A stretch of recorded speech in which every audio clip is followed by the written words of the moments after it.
Alright, I'm Mike, it's Rudy's Firearms. We're back again on the range. And today, we're making another video for you guys. And I can't say that I'm super enthusiastic. I feel like some things in our industry are a big gimmick.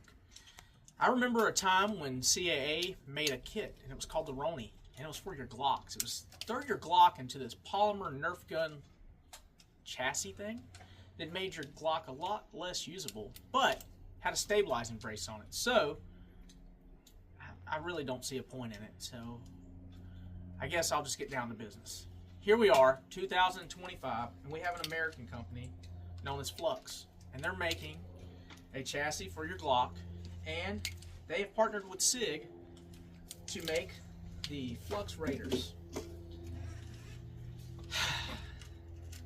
I made a Tactical Tuesday about this guy, and I feel like it's an idea that really no one asked for. It's a problem that didn't need to be solved. It was the hiring of a Kel-Tec executive. So here we have the Flux Raider.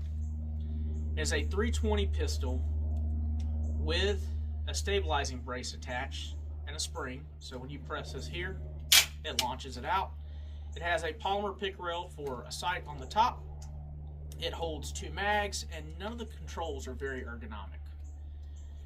If you go look at Lena Michalek, who shoots for SIG, she would tell you otherwise. But I played around with this thing and played around with this thing, and I just can't seem to find where it makes sense. That's just me, though. So, let's get down to business. Without further ado, we're going to shoot this thing today for you guys. And we have an oldie but goldie, a Flux Glock 17 as well. We're going to review both these guys and let you know what we think. Alright, see you on the range. Alright, we're back. Flux Raider 320, Glock 17 Flux.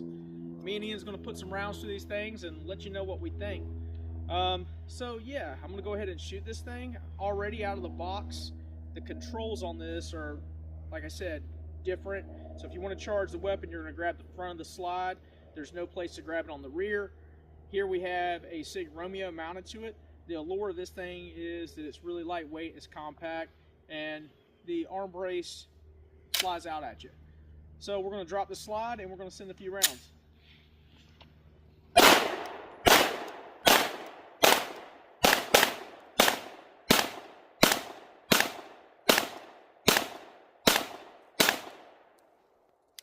It even has a safety, much like any other sub gun on there. So, yeah, that's probably the most ergonomic thing about it. If you want to release your backup magazine, it's underneath here. There is also another mag release here for where your trigger finger is to drop that out of the gun, right? So, that was not supposed to happen. But again, the ergos on this thing are quite different. I'm not a fan. Yeah. I don't know. Maybe I should just pass this off to Ian and let him play around with it. I'm going to be honest with you. I don't want to spend too much time on this, and you guys just missed out on the most perfect rant.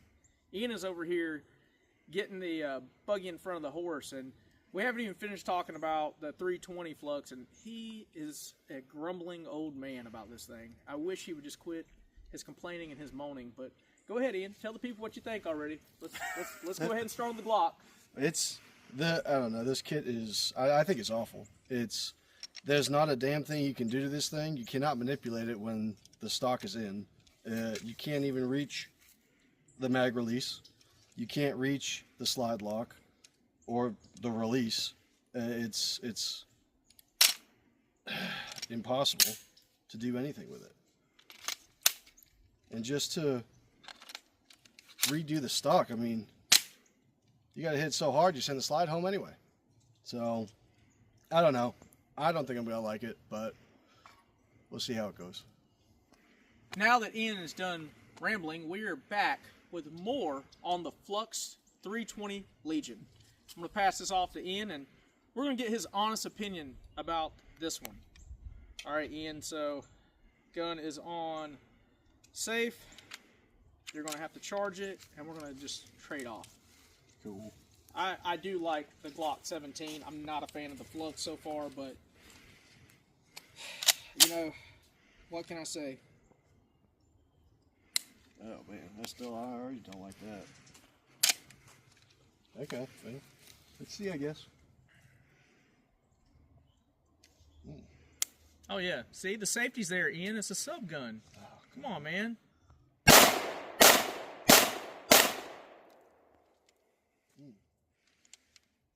No.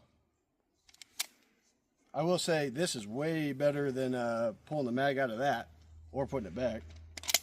But the ergonomics are still awful. At least you can get to the slide release, though. And I'm sure even with... You can use your backup irons, too. It says it on the back of the frame there. It says backup irons. I guess. I guess. I mean, they're there. No, you still can't. You can't do it. Can't get to the mag release or the slide release. You know what the most intriguing thing about this is? That Kel-Tec didn't do it first. That is the most intriguing thing about this. This seems like a Kel-Tec idea. You know, we got a top-loading, clip-fed gun from Kel-Tec at SHOT Show. And, you know, it's like, really? Mm-hmm. And then SIG's like, you know what we need? We need a CAA Roney kit for our gun. That's exactly what that feels like. And I'm going to be honest, it shoots nice. I mean, here we are at 20 yards, and I kept everything in the A box. So the optic's not even sighted in. The new Romeo is pretty cool. But I just can't help but to wonder why you would give them $1,500 for this. We had a guy come in the shop, and he did all the upgrades. And I think, what was it, Fred, about another $400? He said he dropped into different things that you could do with the kit. Yep. And that's not counting the optics. So you're already at $2,000. So maybe at the end of this, we'll talk about some other guns that we might recommend. But I'm not digging it. Definitely better options. The only thing this has going for it, I think, is just the compact size. That's it. No, I disagree.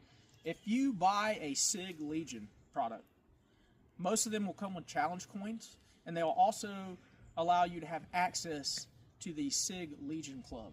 That is the pinnacle of gun ownership. The fact that you can join the SIG Legion Club, man, come on, dude. Like, that's worth $500 for itself, right? Oh, man. I don't know. I think I'd argue with that one. I don't know, man. I'm not going to say anything because, you know, we have a Legionnaire working for us. His name's Fred.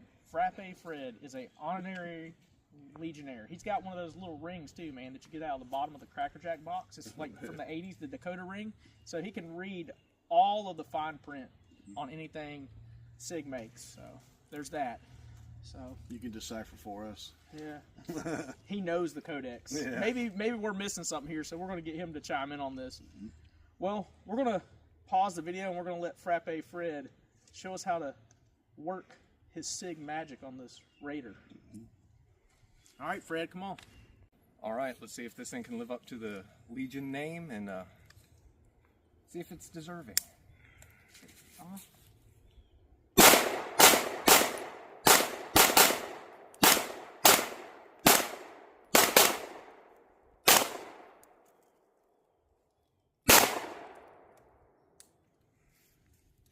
I would say as a PCC it fails. I would say as a pistol it's too bulky and heavy, so it fails.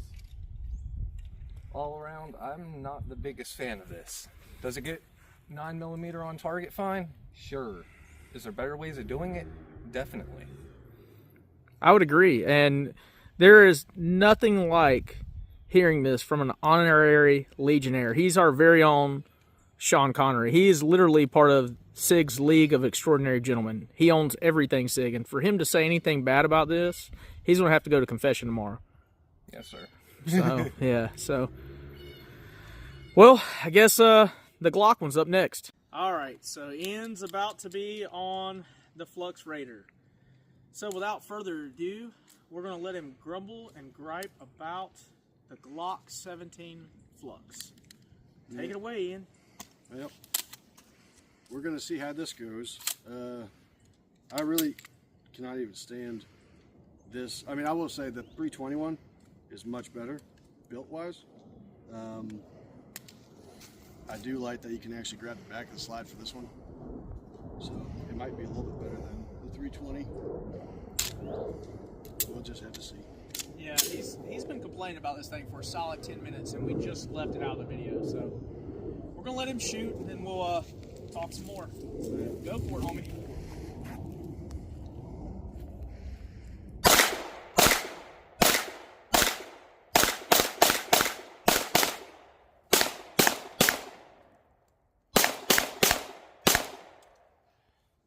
That is really rough to even get behind. That is awful. And it gets stuck on the mag release. Or you mean the slide stop release? The slide stop. Yeah, thank you. And if you play around with this enough, you just get it to pop out. So I don't like it. I think it's awful. This is awful. I feel like it's the thing that you would see at the gun show that was offered for $10 that was clearly made in China. So, yeah. I don't know, man. I don't like it. You can have it. And, you know, I'm a Glock fanboy. And I love all things Glock. How do you even take that out? Oh, so there's no release on here. You just have to pull it out. So, I wasn't even paying attention. And I just cleared the round from the gun. This is by far one of the most disappointing reviews we've had to do for a mainstream product, I guess. And nothing's ergonomic about this. This is actually a two-piece system, so whatever flashlight Flux makes, you can throw in the front of this thing, and yeah, it's definitely not something I would spend my money on.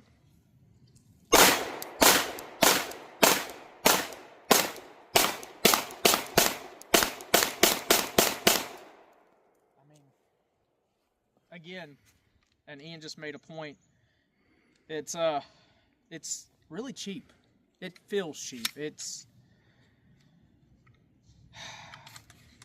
Look, I think this gives American manufacturers a bad name. This looks like something you would have bought on Temu. So if you guys find yourself looking for something like this, I would head on over to Tactical Temu because it's probably the same quality.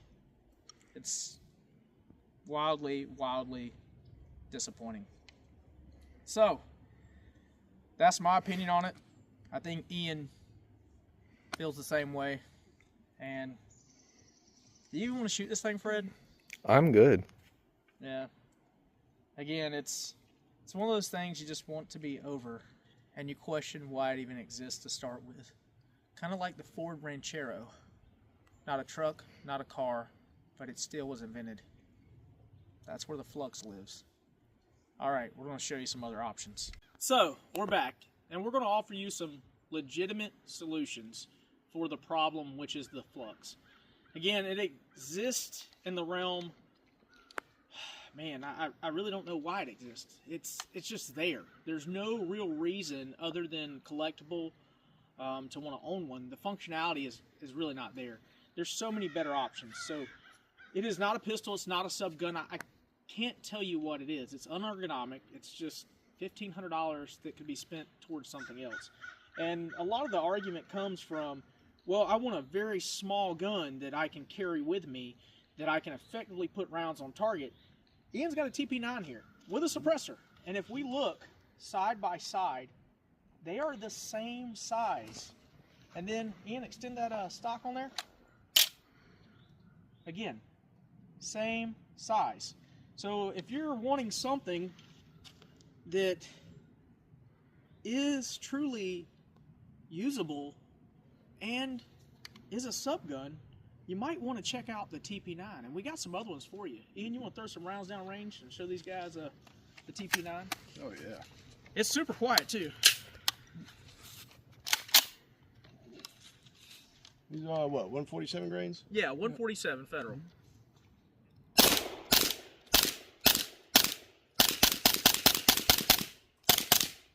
And I mean, it's a subgun or machine gun trigger. I mean, the 320 definitely has obviously a better trigger because it's not a machine gun trigger.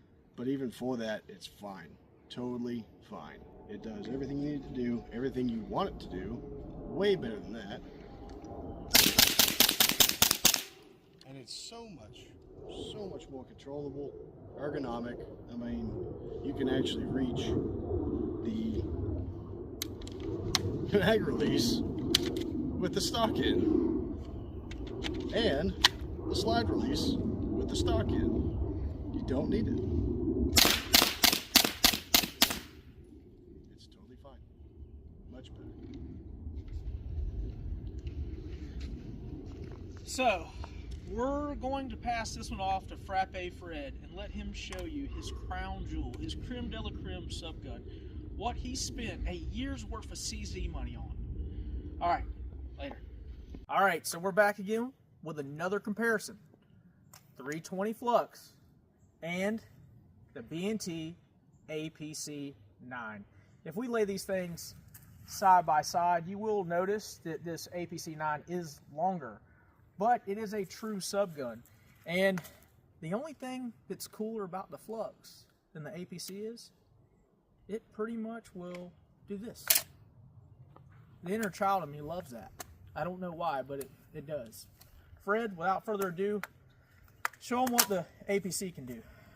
All right. As many of you know, the APC was the direct replacement for the MP5, and I think we can show you why.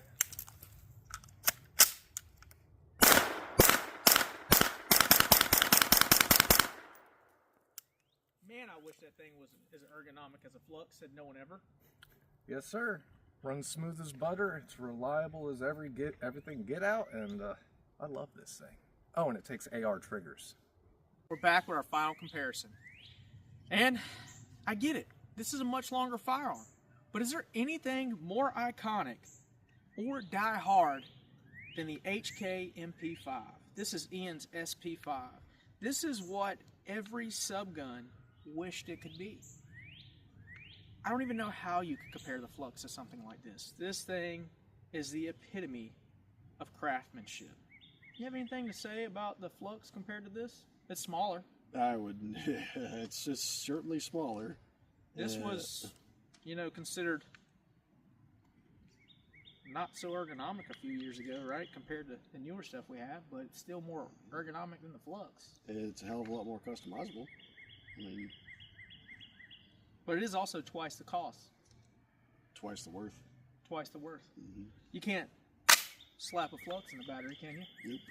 Nope. So, let me throw some rounds to this thing. You hear that? I mean, like, what is more iconic than the MP5? I mean, dude, this thing is legit. Iron sights, QG sling, rugged suppressor. What more could a man want? It's like shooting an air rifle. This thing is amazing. Roller delay is still the best way to build a subgun. There's no recoil. I mean, I'm getting off track here. Some people say that I'll get carried away and I rant and I ramble. I call them side quests.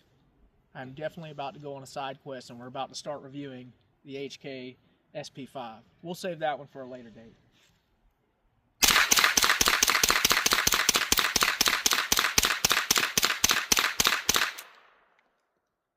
Amazing gun. Amazing gun.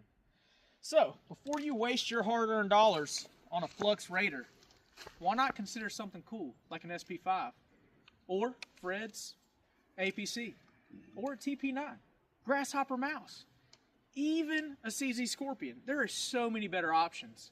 But what I would not do unless you're collecting is go out and spend $1,500 on this. I'm sorry, guys. This is the most disappointing review that Rudy's Firearms has done. I wish I had nice things to say about it, but I can't think of a single one. Oh, yeah, I can. I really like the fact that it springs out at you.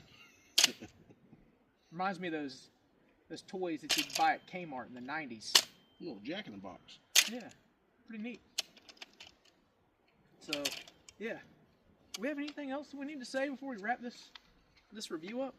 I will say the HK is a lot more fun. It looks a lot better. I think it looks way better than this thing. But it's an HK. It's an MP5. Really? Everything looks better than that. It's not even fair. It's a CAA Ronin kit on a 320. Just a little bit smaller. You buy $10. You buy gun show table now. That's what that thing looks like, Ian. Like, really? It does. I could see finding it on Temu or Alibaba. Yeah. Alibaba, boy, yeah. You'll buy it open at bazaar. Who much can you buy? The cool thing about the Glock one is you could put a G18 in it, I guess.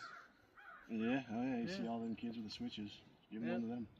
Yeah, why not? So, till next time, go with God. You'll never be lost. I'm Mike, this is Ian, and Fred's on the camera, and we're Rudy's Firearms. Later.